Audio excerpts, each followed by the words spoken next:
politique wala jàngat politique. xëj na ci enjeu économique laa bëggoon wax. enjeu économique yi dañu gën a taxaw. xëj na yaatal ko tuuti ci enjeu de développement. waaye kenn mënta wax fokk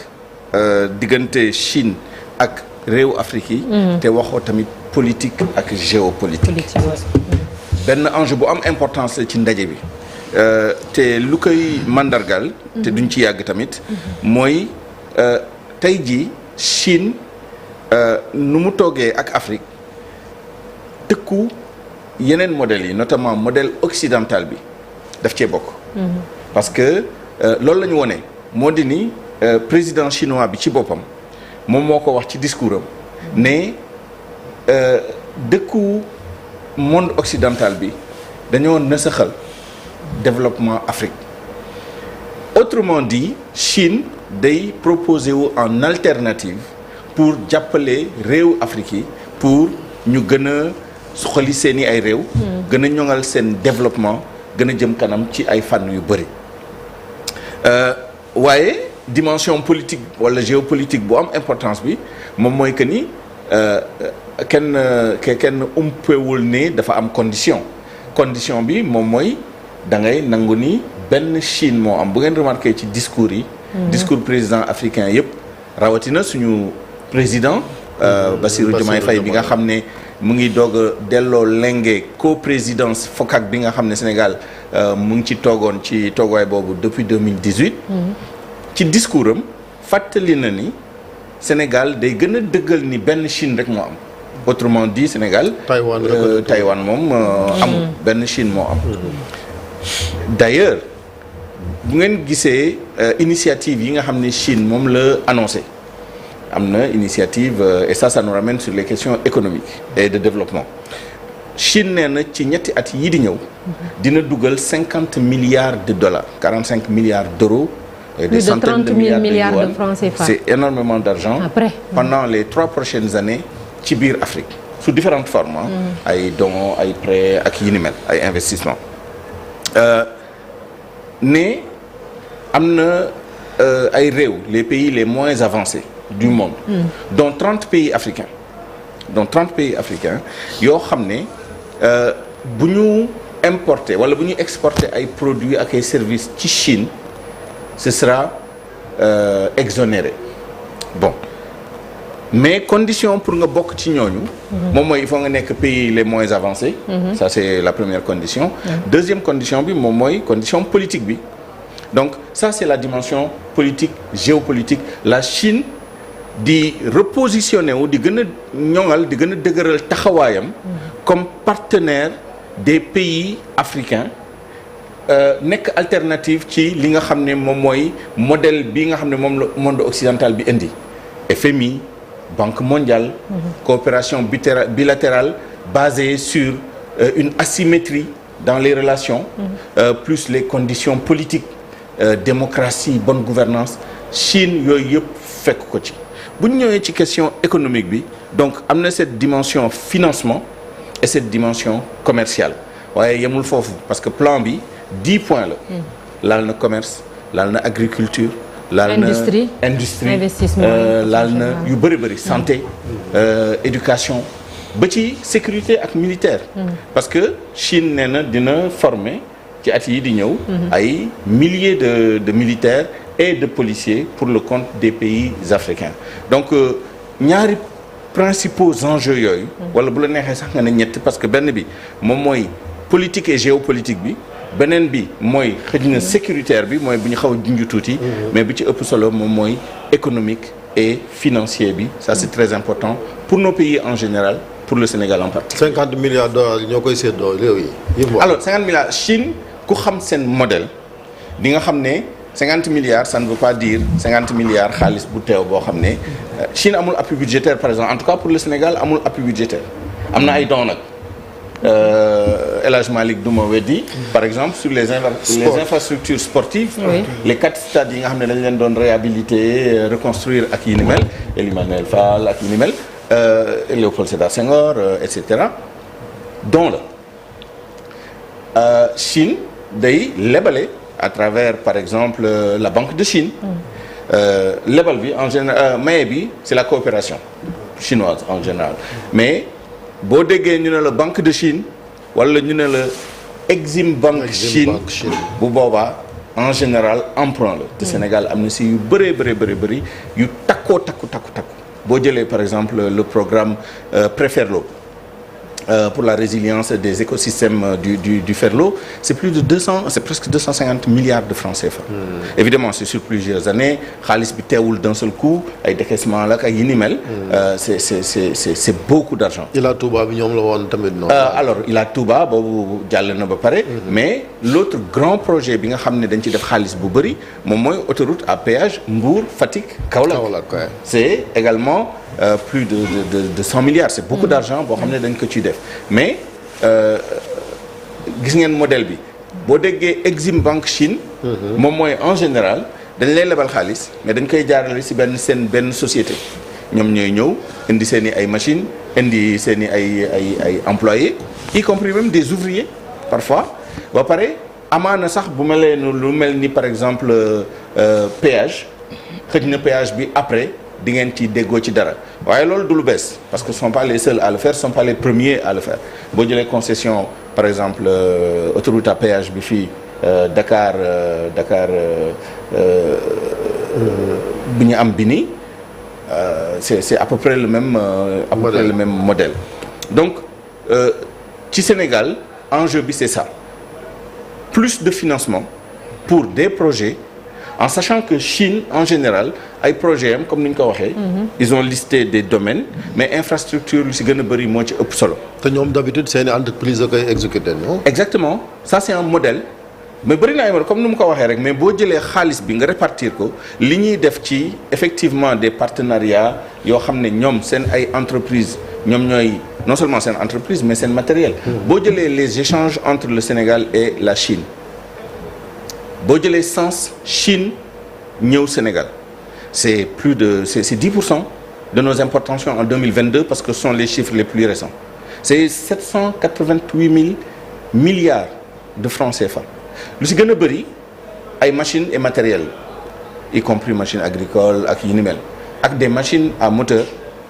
et des moteurs par exemple loolu ci li ñu importer ci ñoom la bëri na lool. comparé ko ak ñun li ñuy exporter vers eux c'est pas beaucoup en tout cas bëri na dans l'absolu mais relativement c'est pas beaucoup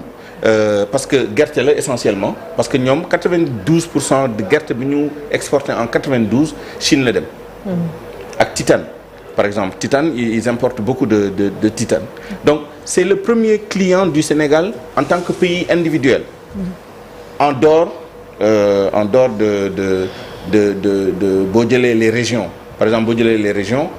africaines moo ëpp lu ñuy exporter mais boo jëlee les pays individuellement l'un des principaux clients du Sénégal c'est la Chine donc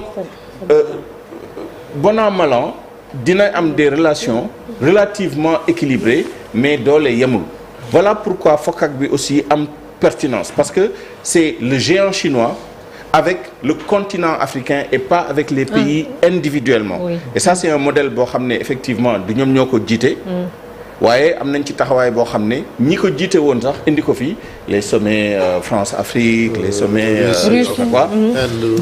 ñooñu ñëpp dañoo ñëw après Turquie Italie et cetera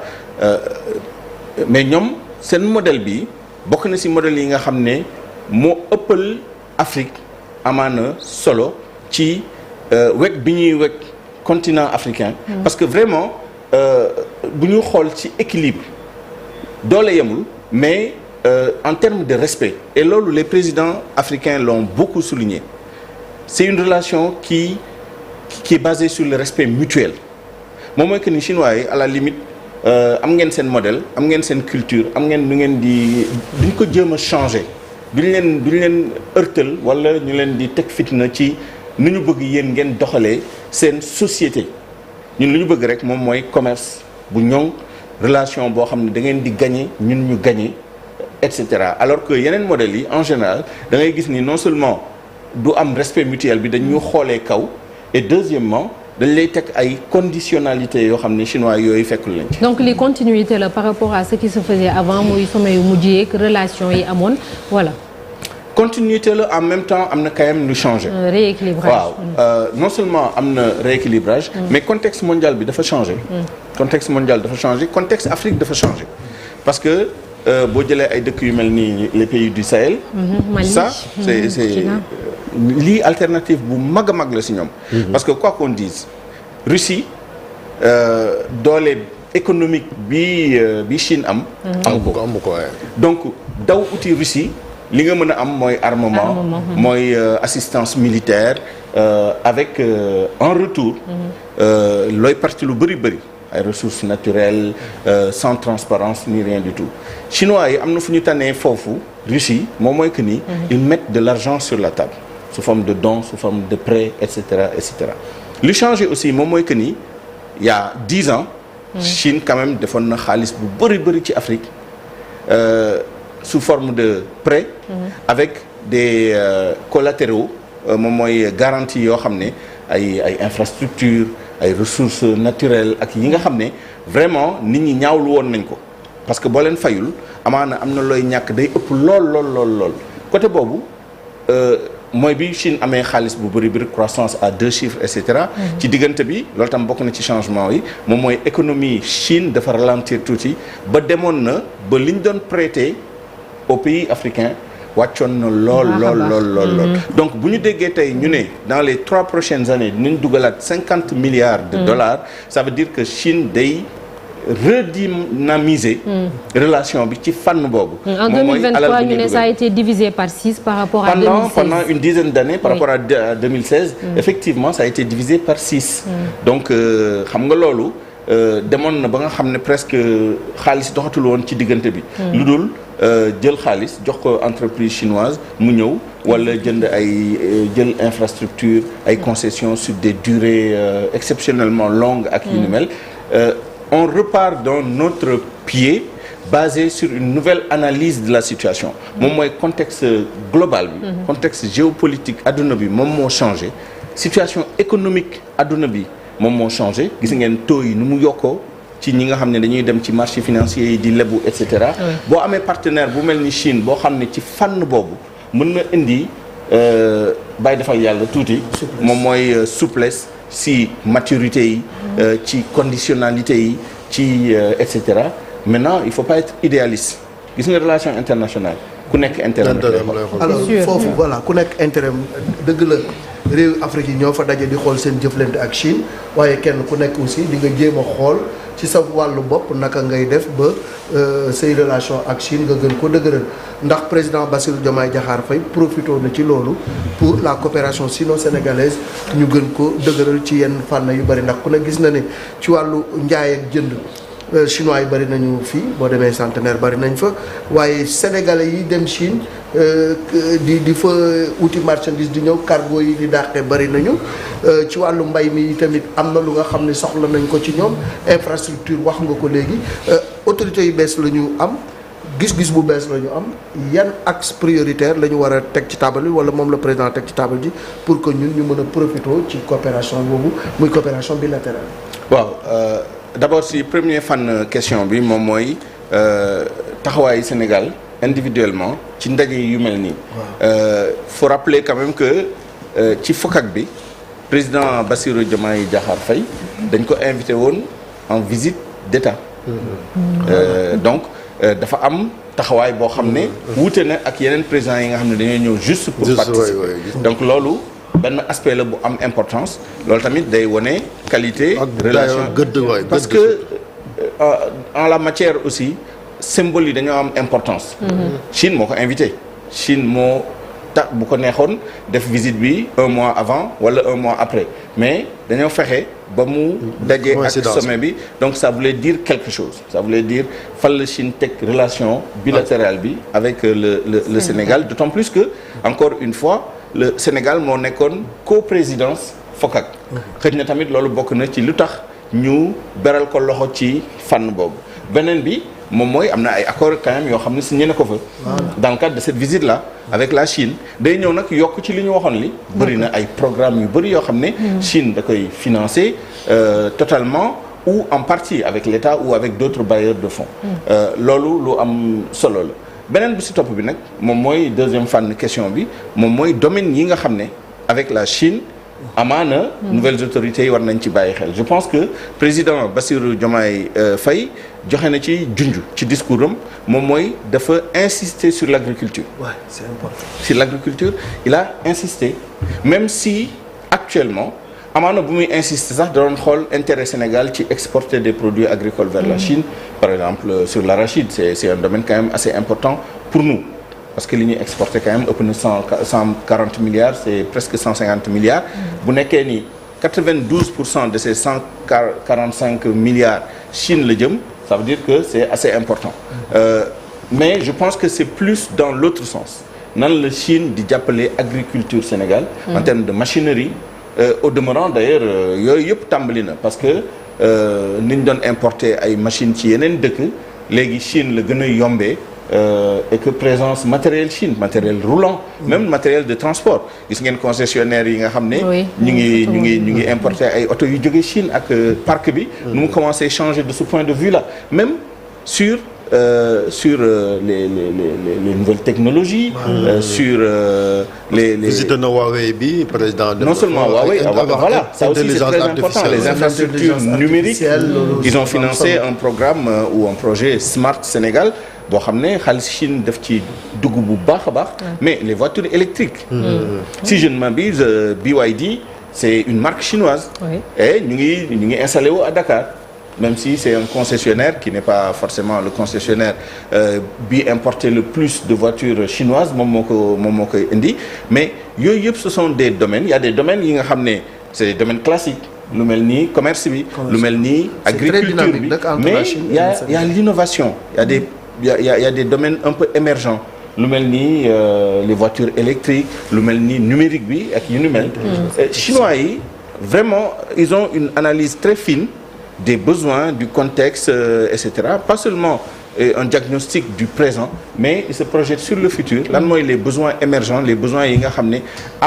amaana sax africains yi amaguñ ci yenn conscience yi et ils se positionnent là-dessus toujours dans l'intérêt de la Chine notamment dans le cadre de l'initiative des nouvelles routes de la soie moom mooy investissement yu mag yi nga xam ne Chine mu ngi koy def à travers le monde pas seulement en Afrique ci infrastructure logistique yi